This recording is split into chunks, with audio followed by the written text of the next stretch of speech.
Right now, you're probably sitting in a room that's the perfect temperature. You didn't even think about it. Maybe a fan's running, maybe an AC is humming somewhere, maybe you just cracked a window. Too hot? You press a button. Thirsty? There's a cold drink in the fridge. Too sweaty?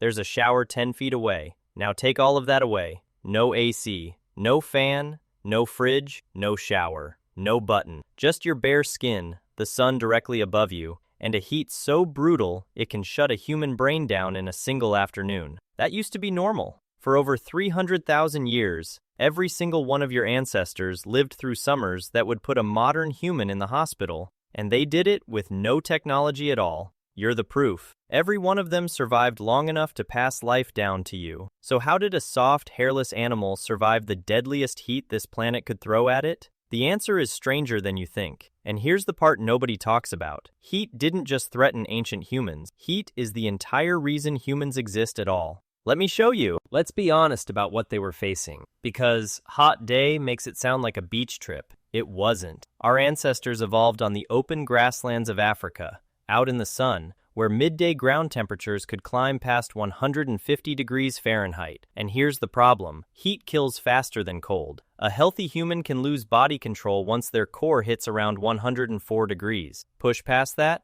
and the brain literally starts cooking. Proteins break down, organs fail. In real heat with no water, a person has hours, not days. So on paper, we look doomed, slow, weak. No claws, no fur to shade the skin, no hump to store water like a camel. By every rule, the African sun should have been one of the first things to kill us. Instead, it became the thing that built us. Because we didn't fight the heat with strength. We fought it with the single best cooling system in the entire animal kingdom, and you're wearing it right now. There wasn't one trick that saved them. It was a whole pile of them, and each one solved a problem that would have killed them. Here's how they actually pulled it off. It starts with something you do every day and never think about. Sweat. You have around 2 million sweat glands covering almost your entire body. Most animals don't. A dog can't sweat through its skin. It pants, and panting is weak. A lion overheats and has to stop. But a human? You can dump water across your whole skin at once,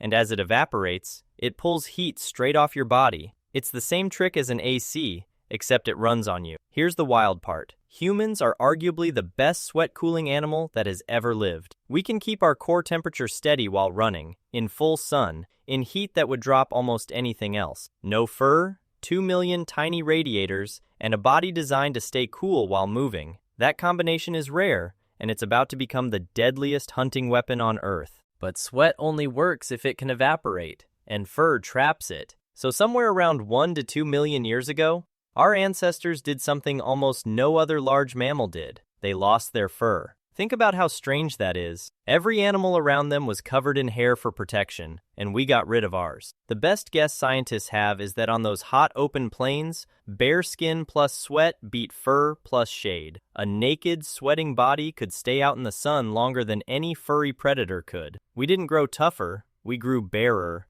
And it worked so well that you're still hairless today, sitting in an air-conditioned room, no longer needing the upgrade at all. There was a cost, though. Bare skin burns, which is exactly why the next thing happened. Strip the fur off, stand under the African sun all day, and the sun starts attacking you from the inside. Strong sunlight destroys a vitamin in your blood called folate, and without folate, babies don't develop properly. So the sun wasn't just burning skin, it was threatening the next generation. The fix was built right into the body. Anthropologist Nina Jablonski showed that as humans lost their fur, their skin turned dark. Dark skin is loaded with melanin, and melanin is basically a natural sunscreen. It blocks the radiation before it can do damage. So the very first humans almost certainly had dark skin, not by accident. It was armor, grown by the body, tuned exactly to the amount of sun they were standing in. Pale skin only showed up much later, when some humans moved into weak northern sunlight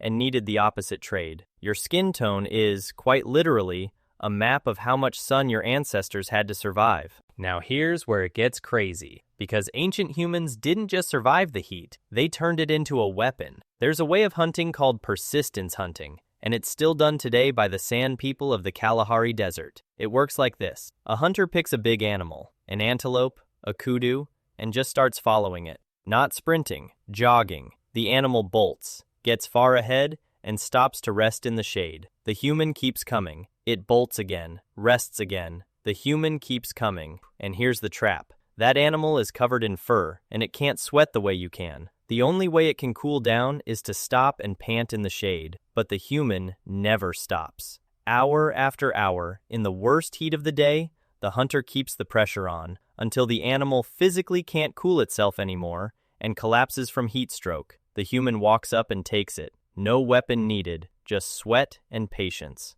Sit with that for a second. We are the animal that hunts by outcooling its prey. The midday sun, the thing that should have killed us, became the trap we set for everything else. Of course, they didn't run all day every day. Most of the time, they were just being smart about the heat, in ways we've completely forgotten. They flip their schedule, hunt and travel in the cool of early morning and evening, rest in the shade through the killer middle of the day. The world still works this way in hot countries. The long afternoon rest isn't laziness. It's a survival instinct 300,000 years old. They never strayed far from water. Sweating is amazing, but it drains you fast. You can lose liters of water in a single hot day. So camps clustered near rivers, lakes, springs. Water wasn't a luxury. It was the fuel that ran the cooling system. And they used the ground itself. Wet mud, smeared on skin, cools as it dries and blocks the sun. A free, full-body sunscreen/AC you can scoop off a riverbank. A little gross by our standards, and it worked. We spend a fortune on sunscreen and cooling. They had a riverbank. But here's the strangest idea of all. And it's the reason I said heat is why humans exist. Your brain is a furnace. It's about 2% of your body weight,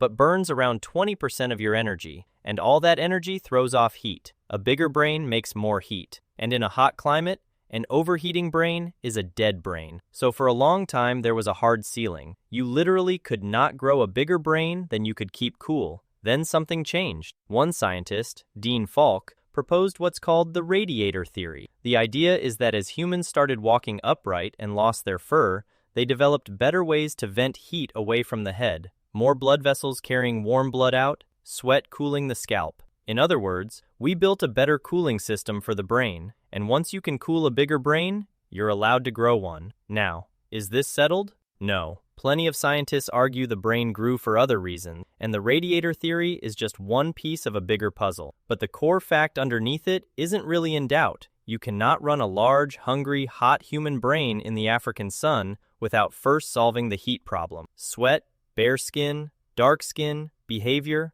all of it kept the brain cool enough to keep growing, which means the heat that should have killed us is, in a very real way, the thing that made us smart enough to one day invent the air conditioner. Here's the part that gets me. For 300,000 years, staying cool was a full-time job your body did automatically. Sweating, seeking shade, drinking, slowing down at noon. Every one of your ancestors won that fight, every single summer, or you wouldn't be here. And then, in a couple hundred years, nothing on that timeline. We went from smearing mud on our skin to tapping a button on a wall. We beat the heat so completely that we forgot it was ever a war. Now we complain about a warm afternoon on the walk to an air-conditioned car, but that cooling system is still running. Right now, sitting there, your body is quietly managing your temperature down to the degree. The exact same machine that let your ancestors chase antelope across a burning plain and grow a brain big enough to wonder about it later. You didn't escape the heat. You just stopped noticing you were built to win. And if you think heat was a strange enemy, wait until you find out what they did when the sun went down.